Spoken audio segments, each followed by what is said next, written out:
নমস্কার বন্ধুরা, আমি আজকে এসেছি সাতুরিতে, পুরুলিয়া ডিস্ট্রিক্টে। তো এখানে আমাদের দুর্গাপুজোর মাত্র আর কয়েকদিন বাকি।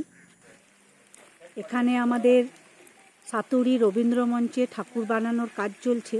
ওখানের কর্মচারীরা কেমনভাবে কাজ করছে, কিভাবে কাজ করছে, চলুন আপনাদের সাথে একটু পরিচয় করাবো। ভেতরে যাই। এটা আমার অ্যাকচুয়ালি শ্বশুরবাড়ির গ্রাম। আমি অনেক দিন পর এখানে এসেছি।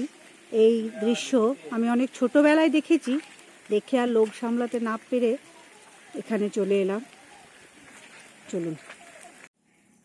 এই যে ঠাকুর প্রতিমা গড়ার কাজ এখানে চলছে। তো চলুন আপনাদেরকে একটু কারিগরদের সাথে কথা বলাই। বাহ, খুব সুন্দর। হ্যাঁ দাদা, আপনারা কোথা থেকে এসছেন? হ্যাঁ, ভাগাবান। আর এই যে মাটি, এগুলো কিরকম কি একটু বলুন সব মাটি এই সম্বন্ধে। এই মাটিটা সন মাটি। হ্যাঁ, কি মাটি? এটা সন মাটি, পাট মাটি। আচ্ছা, এই পাট মাটি দিয়ে এটা মাটি নিয়ে মেশানো হয়। এই আঙুর, দুর্গা মায়ের আঙুর তৈরি হয়। ও, এই মাটিটাতে আঙ্গুল তৈরি হয় বলে শন মেশানো হয়।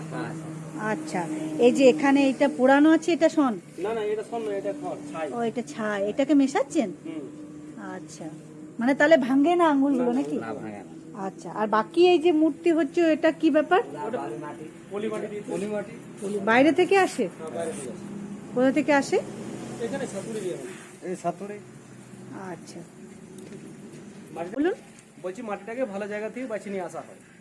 কাকর পাথর যেন না থাকে। বাহ। আমাদের এই যে ঠাকুর মূর্তি তৈরি হচ্ছে, এনার এই ঠাকুরটির কিভাবে কি গঠনটা একটু বলুন।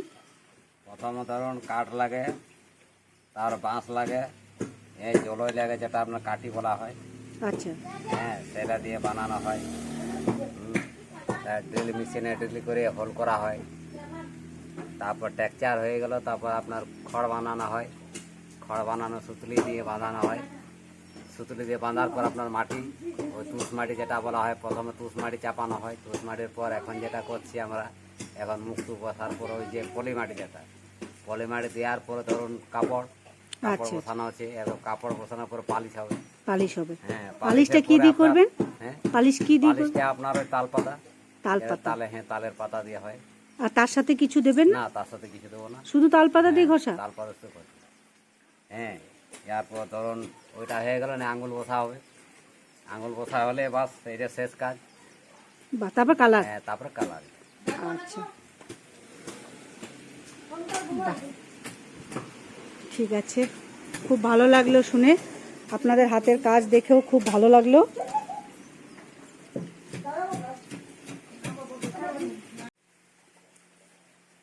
হাত লাগানো চলছে।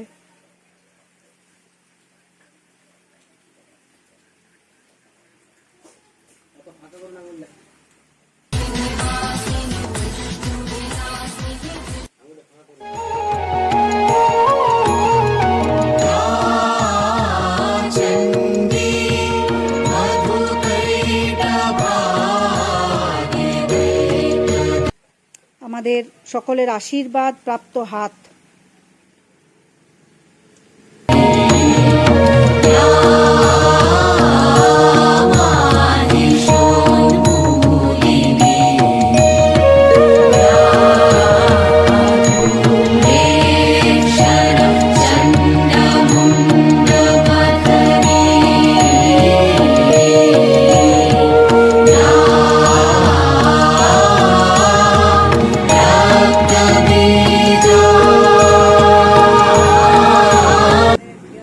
বলছি, এখানে এটা তৈরি কবে থেকে হচ্ছে? এক সপ্তাহ আগে থেকে তৈরি হচ্ছে।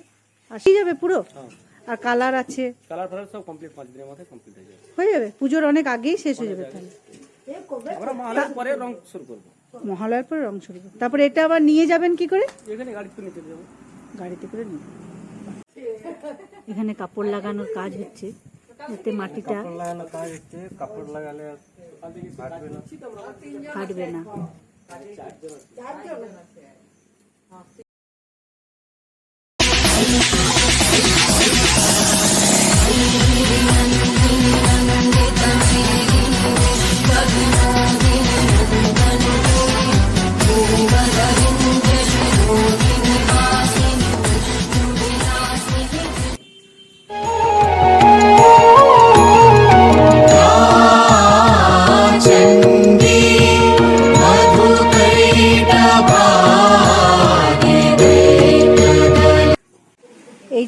পাটাতনটি আছে এইটা প্রত্যেক বছর চেঞ্জ হয় না, এই বছর নতুন হয়েছে।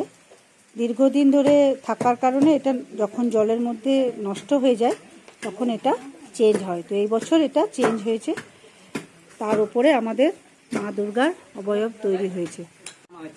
হ্যাঁ, যেমন আঙ্গুর বানানো হয় সেরকম মুক্ত যেমন বানানো আঙুর হয়, বানানো হচ্ছে সেরকম মুক্ত আমরা আগে মাটি তৈরি দিয়ে করে বানানো হয়, তারপরে প্যারিস, যেটা প্লাস্টার প্যারিস বলা হয়, রাস্তার প্যারিস সেটা পাওয়া দিয়ে যায় আপনার বাজারে, ডাইস। ওইটা এনে ঢালার পর ডাইস ফেলে যায়।